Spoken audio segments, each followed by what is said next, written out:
இத கற்பனை பண்ணி பாருங்க.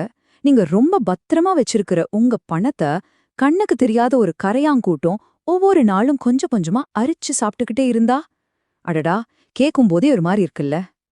அந்த கண்ணுக்கு தெரியாத கரையான் வேற யாரும் இல்லைங்க. அதுக்கு பேர் தான் பணவீக்கம், அதாவது இன்ஃப்ளேஷன். பணவீக்கம், விலைவாசி ஜாஸ்தி ஆகுது, இது என்ன புதுசு, இது டெய்லி தான் நம்ம பார்க்குற விஷயமாச்சு அப்படின்னு நீங்க நினைக்கலாம். உண்மைதான், நம்ம டெய்லி விலைவாசியை பத்தி கம்ப்ளைண்ட் பண்ணிட்டு தான் இருக்கோம். ஆனா இது உங்க செலவு மட்டும் பாதிக்கிற விஷயம் கிடையாது.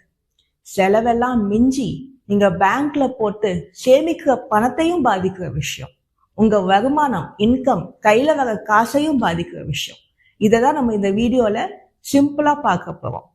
பிளஸ் இதை பத்தி கம்ப்ளைண்ட் பண்றது மட்டும் போதாது, இதை எப்படி பீட் பண்றதுன்னு பார்க்க போறோம். சிம்பிள் பிராக்டிக்கலான ஸ்டெப்ஸ், நீங்க பண்ணக்கூடிய ஸ்டெப்ஸ், அதையும் பார்க்க போறோம். அதனால கவனமா பாருங்க. பணவீக்கம், அதாவது இன்ஃப்ளேஷன், நாம எல்லாரும் இதை பத்தி கேள்விப்பட்டிருப்போம். ஆனா இது நம்ம சேமிப்பை எந்த அளவுக்கு பாதிக்குதுங்கிறத நிறைய பேர் சரியா புரிஞ்சுக்கிறதே இல்ல. வாங்க, இந்த பணவீக்கத்தை ரொம்ப சிம்பிளா புரிஞ்சுக்க ஒரு சின்ன வாழைப்பழ டெஸ்ட் பண்ணி பார்க்கலாம். இது உங்களுக்கு ரொம்ப ஈஸியா புரியும். உதாரணத்துக்கு, பணவீக்கம் ஒரு 7% இருக்குன்னு வச்சுப்போமே. இன்னைக்கு உங்க கையில இருக்கிற 50 ரூபாய்க்கு 10 வாழைப்பழம் வாங்க முடியுது. ஆனா இதே 50 ரூபாய்க்கு 10 வருஷம் கழிச்சு வெறும் 5 வாழைப்பழம் தான் வாங்க முடியும். இன்னொரு 25 வருஷம் கழிச்சு யோசிச்சு பாருங்க, கிடைச்சா பெரிய விஷயம், ஒரே ஒரு வாழைப்பழம் கிடைக்கும். பாத்தீங்களா, உங்க பணம் அப்படியே தான் இருக்கு, ஆனா அதோட வாங்குற சக்தி எப்படி குறைஞ்சு போகுதுன்னு. இப்ப நீங்க என்ன நினைப்பீங்கன்னு எனக்கு தெரியும். ஹலோ, நான் என்ன பணத்தை வீட்லயே வச்சிருக்கேன், என் பணம் பேங்க்ல சேஃபா இருக்கு அப்படின்னு தானே? பாக்குறதுக்கு அது பாதுகாப்பா தெரியலாம், ஆனா உண்மையிலே அப்படி இருக்கா? வாங்க பார்க்கலாம். உங்க பேங்க் சேவிங்ஸ் அக்கவுண்ட்டுக்கு ஒரு வருஷத்துக்கு கிட்டத்தட்ட 2.5% வட்டி தராங்க. ஆனா பணவீக்கமோ 7% வேகத்துல ஏறிக்கிட்டே போகுது. இங்க ஒரு பெரிய கேப் இருக்கு பாத்தீங்களா? இதுக்கு என்ன அர்த்தம்னா, உங்க பணம் பேங்க்ல வளர்ற வேகத்தை விட பணத்தோட மதிப்பு கரையிற வேகம் ரொம்ப அதிகம். ஆக நம்ம புரிஞ்சுக்க வேண்டிய முக்கியமான விஷயம் இதுதான். உங்க பணம் சேவிங்ஸ் அக்கவுண்ட்ல சும்மா தூங்கிட்டு இருக்கு, ஆனா அந்த பண வீக்கங்கிற கரையான் மட்டும் தூங்காம அதை மெதுவா அரிச்சுக்கிட்டே இருக்கு. ஐயையோ, இதெல்லாம் கேட்டு டென்ஷன் ஆகாதீங்க. உங்கள பயமுறுத்தணுங்கிறது என்னோட நோக்கம் கிடையாது. இதுக்கு ஒரு தீர்வு இருக்கு. அந்த பணவீக்கத்தை எப்படி ஜெயிக்கிறது, அதுக்கான வழிகள் என்னென்னு உங்களுக்கு சொல்றதுக்கு தான் இந்த முழு விளக்கமும்.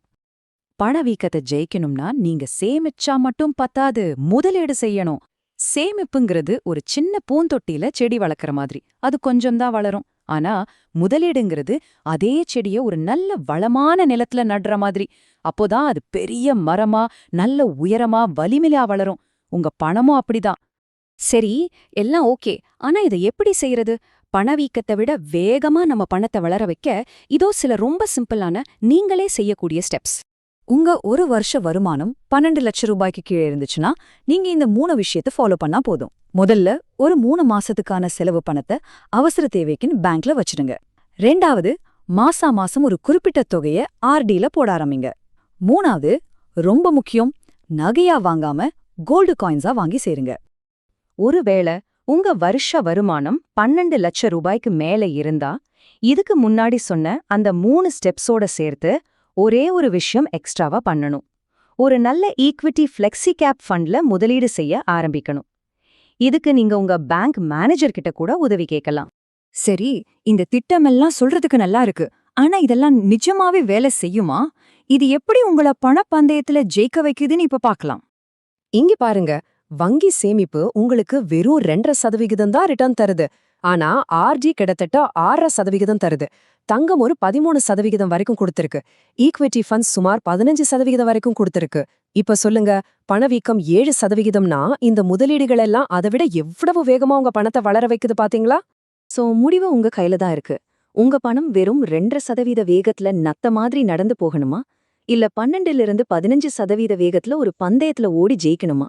யோசிங்க. உங்க பணத்தை பத்தி யோசிக்க இதுதான் சரியான நேரம்.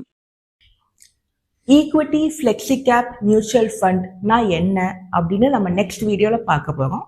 உங்களுக்கு வேற ஏதாவது டாபிக் நான் கவர் பண்ணணும்னு நினைச்சீங்கன்னா கமெண்ட் பண்ணுங்க. I will see you in my next video. Bye bye.